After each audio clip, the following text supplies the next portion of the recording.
దేశాల మధ్య సంబంధాలు కేవలం ఒప్పందాలతోనే కాదు, రక్తంతో, త్యాగాలతో, మానవత్వంతో కూడా ముడిపడి ఉంటాయి. మొదటి ప్రపంచ యుద్ధంలో ఇజ్రాయెల్ కోసం మన భారత సైనికులు చేసిన త్యాగం గురించి, రెండవ ప్రపంచ యుద్ధంలో ఒక భారత మహారాజు చూపిన కరుణ గురించి ఇజ్రాయెల్ పార్లమెంట్ లో మన ప్రధాని మోదీ, ఆ దేశ ప్రధాని నేతన్యాహు మాట్లాడినప్పుడు ప్రతి ఒక్కరి కళ్ళు చెమర్చాయి. ఇజ్రాయెల్ పార్లమెంట్ లో ఆ దేశ ప్రధాని బెంజమిన్ నేతన్యాహు మన సైనికుల గురించి చెబుతూ ఏమన్నారో తెలుసా? మొదటి ప్రపంచ యుద్ధం సమయంలో మా దేశంలోని హైఫా నగరాన్ని విడిపించడానికి భారతీయ కమాండోలు సింహాల్లా పోరాడారు.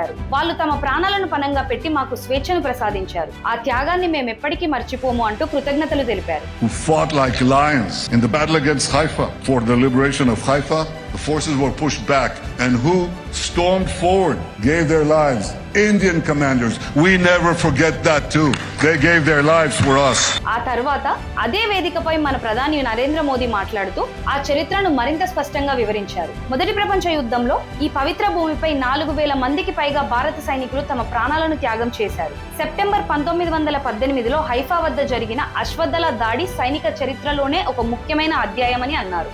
During the First World War, more than 4,000 Indian soldiers laid down their lives in this region. At Haifa in September 1918, a significant chapter in military history. అంతేకాదు, రెండవ ప్రపంచ యుద్ధం సమయంలో ప్రపంచమంతా యూదులపై ద్వేషంతో రగిలిపోతున్నప్పుడు ఒక భారత మహారాజు చూపిన మానవత్వాన్ని కూడా మోదీ గారు గుర్తు చేశారు. గుజరాత్ లోని నవానగర్ మహారాజా జామ్ సాహెబ్ నాజీల నుండి ప్రాణాలతో బయటపడిన వేలాది మంది పోలిష్ మరియు యూదు పిల్లలకు ఆశ్రయం కలిగించారు. ఆ కష్టకాలంలో మానవత్వాన్ని బతికించారు అని చెప్పినప్పుడు సభ మొత్తం చప్పట్లతో మారుమోగిపోయింది.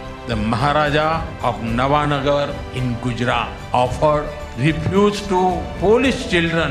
Jewish children was unveiled in Moshav Nevatim recently. ఒకవైపు యుద్ధ భూమిలో ప్రాణత్యాగం, మరోవైపు కష్టకాలంలో ప్రాణాలను కాపాడిన కరుణ. ఇదే కదా భారతదేశం అంటే. ఈ గర్వించదగిన మన చరిత్ర గురించి విన్నాక మీకేమనిపించిందో కింద కామెంట్స్ లో చెప్పండి. ఈ చారిత్రక బంధం గురించి అందరికీ తెలియజేయడానికి ఈ వీడియోను షేర్ చేయండి.